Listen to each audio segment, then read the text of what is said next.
Sveiki grįžę po pertraukėlės, mes pagėrėm kavos, tikiuosi pagėrėt ir jūs ir pagaliau sulaukėm Viliaus ir dabar tikimės, kad Vilius kažką papasakos įdomaus, tai Viliau, žodis tau. Thank you. As far as I know, this presentation should be in English because previous presentations was in English, so I hope everyone is convenient with English. My name is Vilius Kraujutis, and I work in Vinted company as an Android developer, and our company is better known in Lithuanian market as Mano drabužiai. It's a portal where girls can swap their clothes, sell and buy things they need. So our product initially was based on web, and it was so successful that we started rolling out in many different countries. Current our main market is Germany, but we also recently released in France, and our latest release was in France. So it's a huge product, and today I'll talk you all the way how our mobile development team, which started later on, moved from 0 downloads to 1.5 million downloads on both platforms in iOS and Android. So our initial history of mobile team started in January 2012 when our co-founder Justas made an initial commit in GitHub, and that's where the hard work started for 1 year. It took us so long to release first app because before beginning of 2012 our product was based on web and was developed for 3 years, and we had lots of functionality available for our users. And our goal for mobile product was that we cover all that functionality from the beginning. And that's why we took so long from the initial commit to the first release. And we done our first release in the November of 2012. Almost a year we had of hard work, but in November we had our apps on our company phones, and we saw that there are many flaws in this app, and it was not ideal product yet, which we could proudly ship to our users. But our user was waiting for the app, and everyone wanted to see what we were working on.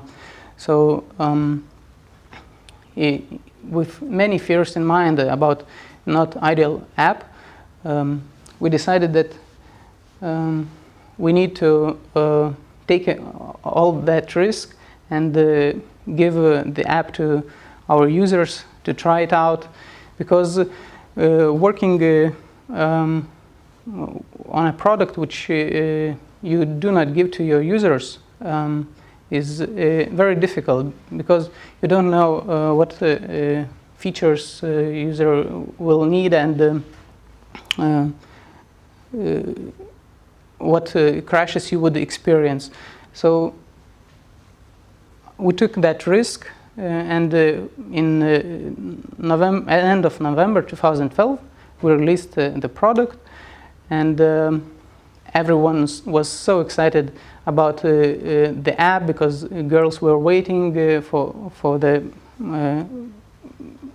product on their phones, and we skyrocketed the market, and in Lithuania we were number 1 in App Store, and it was followed by the release in Germany, our biggest market at that time.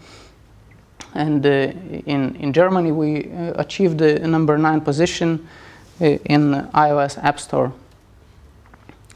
So, as I said, it was like a honeymoon.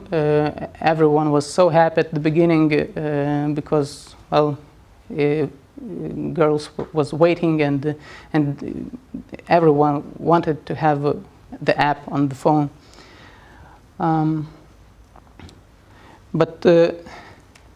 But reality was that soon ratings started dropping. Actually, we saw the increase of downloads all the way, but ratings were dropping because users started seeing that app crashes sometimes, some functionality is missing, and the best part of this is, even it was ratings was falling down, the best part is that we started getting real data. We started knowing what users are using in those apps. We saw crashes on different devices, because if we test on at our company phones, the app looks okay, but then we see that but when we release the app, we see that on some exotic devices, app is crashing. So many things had to be fixed.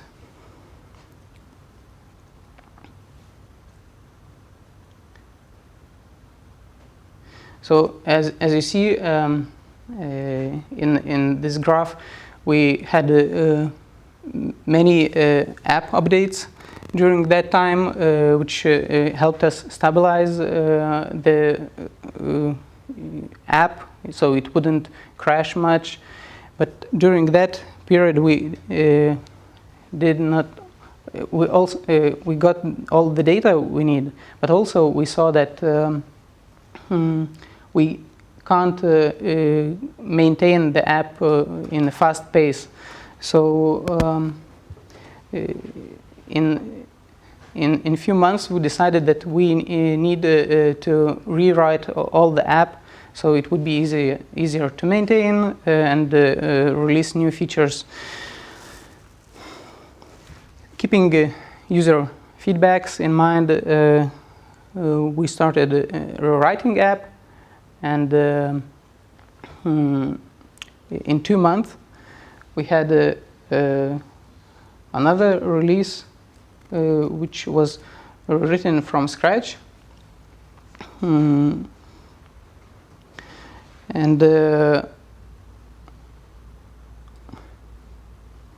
here you can see that usage of a rewritten app was increasing rapidly, because app was way much stable, and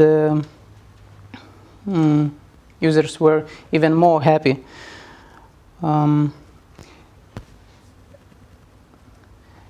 Soon our mobile platform overtook web platform. It means that number of sessions we monitored from the mobile devices was higher than what users were using on their computers. And during this period, until our next release, we learned much more than we had learned during that year of waiting until our first release.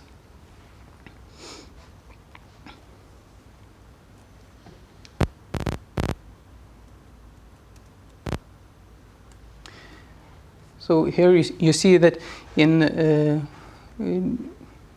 May of 2013, when we released our second version of app, ratings were increasing, and we didn't have to release many fixing updates, because the app was pretty stable. And users were happy, and this allowed us to reach 1 million downloads at that point of around May 2013.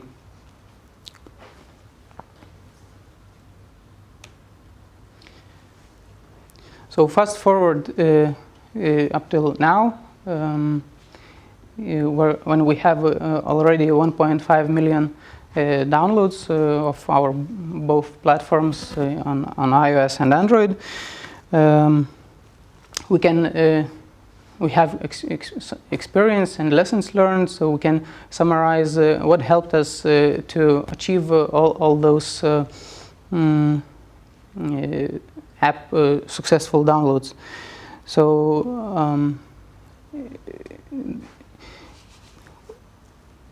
we have currently we have processes in place which helps our team to work on app. We have a strong team, and we are monitoring our apps so we can collect information about what's important for our app users. So, talking about processes, our team is working on Agile Scrum methodology. We are having bi-weekly sprints, and we are conducting daily stand-ups, and we are having retrospectives. Those plannings help us to release apps in a planned manner. It means that we know what features will be shipped in this release after end of 2 weeks period. And every 2 weeks we are having an app which is ready to be shipped. We also have a continuous integration process which ensures the quality of app. It means that we're running various automated tests, but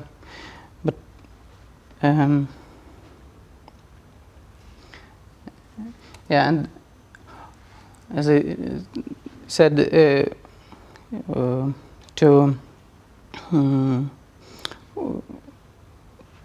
next is our team, and in total we're 5 mobile developers, 3 of iOS and 2 iOS and 3 Android, and we're happy that we have 3 user experience architects which are planning how the UI will look both on Android and iOS. It includes user interface designers, which are one per platform. It means that we have a dedicated Android designer, which makes it easier for Android team to work with, and our Android apps look like Android, and it's not the same design as iPhone. Yeah, and we have a product owner. The other good thing about the team is that we have a quality assurance person, a tester who ensures app quality is high before we release, and it's really important that she's not only tester, but she's our super user of our app. So it's she's our voice of users and helps us to make app perfect for girls. Yeah, and as I mentioned, since we have two UI designers,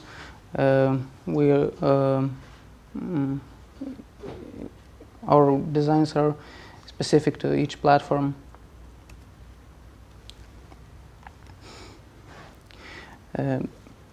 To keep app quality high, you need to conduct app monitoring. So you need to know when your app is crashing, when it's what functionality is used, and you also need to monitor user feedbacks from Google Play, App Store. We have also other channels to get user feedback,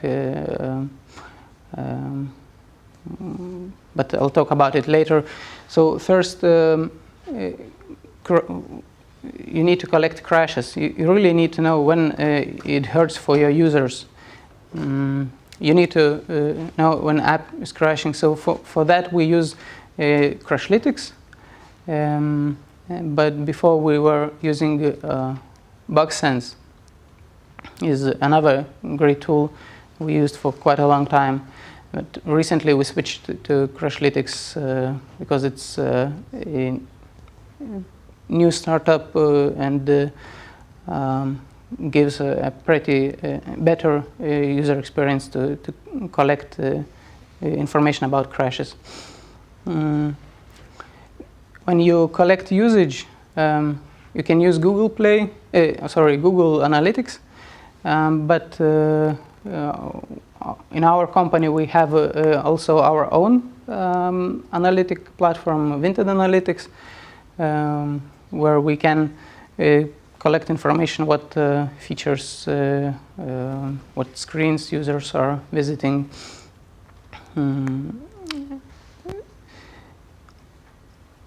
Yeah. When you know what users are using, it's also important to make your users feel that you're listening to them. So what we're doing is replying in Google Play reviews, which Google Play recently started allowing developers to reply to user reviews. So we have another channel as well, is our Vinted forums, where users like to leave feedbacks about new app updates, and we have Facebook group where users are also leaving their feedbacks. So yeah, it's really important to after you release the app to collect as much information about your app as possible. So you check crashes, analytics, and feedback.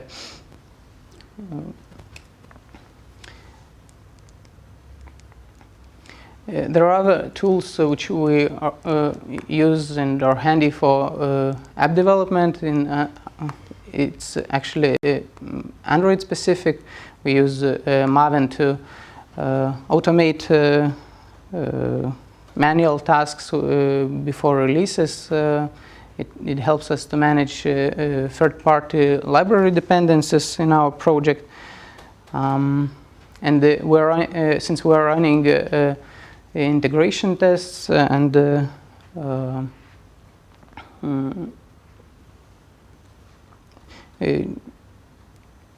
unit tests as well, so all those tools helps us keeping app quality high. Keeping about quality, we are not only doing automated tests. As I mentioned, we have a tester who is manually testing the app before releases, and it's really important to have a tester who is a user of the app and tests it before each release we make. When we get a green light from our tester that it's ready to ship, we start our phased rollouts in a few different in our markets. It's since we have our app in many different countries,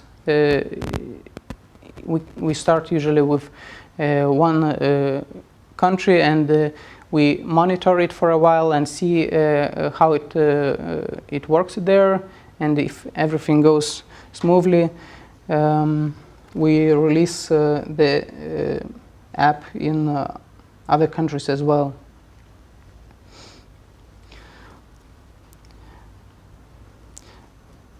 Yeah, and here I end up the story of our Vinted mobile team, and that's how we reached our 1.5 million downloads, and these are few key points we want to stress, that when you have an app, you need to release it often, release it early, and before releasing you should really test it hard, and not only developers should test, but as I mentioned, automated tests and manual tests are important. Really important thing is to monitor your app, that you collect as much data as possible, so your decisions in the future would be based on data, and you would be able to see where you need to improve with your app. Listen to user, because they provide us with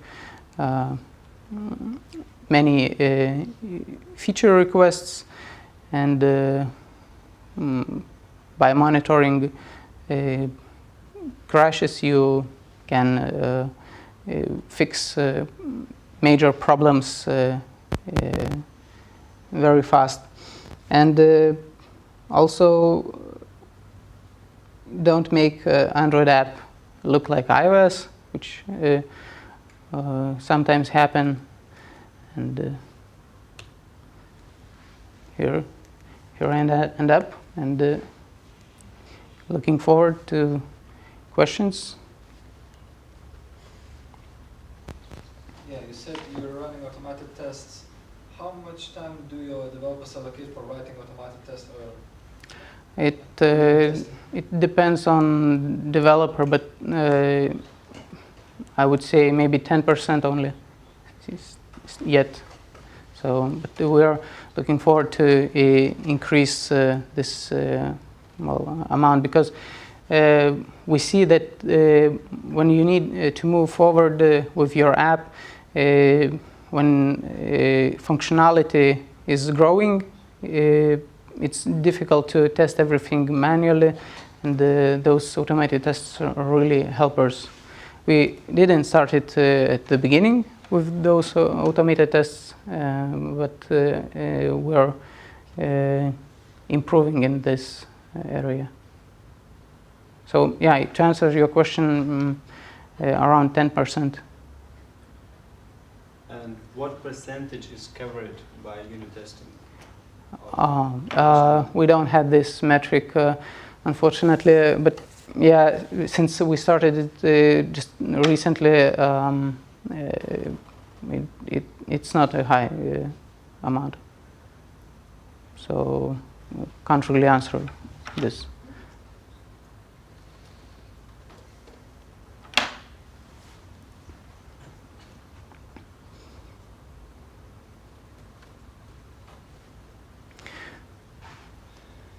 But yeah, about those tests, I would encourage all developers to use it, because with automated testings you can write the scripts of repeatable tests, which sometimes, for example, if we need to test new feature, but for that feature we need a new item in our catalog. So with automated script we can create register new user, create an item for that user, and that saves lots of manual work.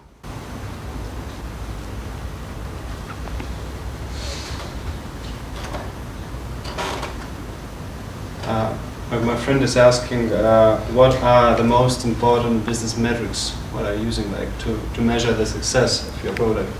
So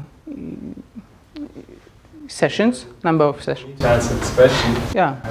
I'm a product manager of Vinted. So probably the most important metrics to test is conversion rate and retention rate.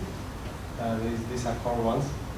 And then there's lots of different ones. I think maybe put a lot of emphasis also on the time spent. As you saw in the presentation, there was a graph, and it's like one of the success factors that we use in deciding we are moving forwards or backwards with our app and so on. Especially because our product itself is very different from transactional marketplace %, because it looks like a marketplace, but it's actually more like social network, as the time spent is much nearer Instagram than eBay or Amazon or stuff like that. Thanks.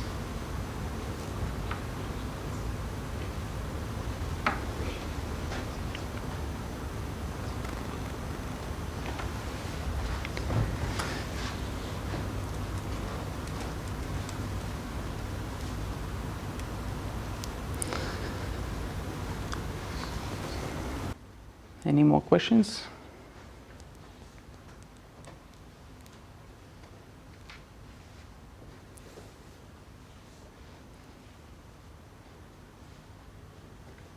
Yeah. Any more questions from your friend? Actually, he's asking one more question. Yeah, typing. He's interested, how do you monetize your business? In mobile, at the moment, there's nearly no monetization because, well, we were 100% web company 9 months ago. So we were ad-based monetization was our main and more or less only revenue source. Now we are experimenting with marketplace monetization, such as trying to capture value in transaction. And we've launched it in the US 3 weeks ago, and I think that the first steps are encouraging, and this is what we are looking into, especially mobile. But I think that we'll mix these two business models in the future, both advertising and transactional business. Thanks.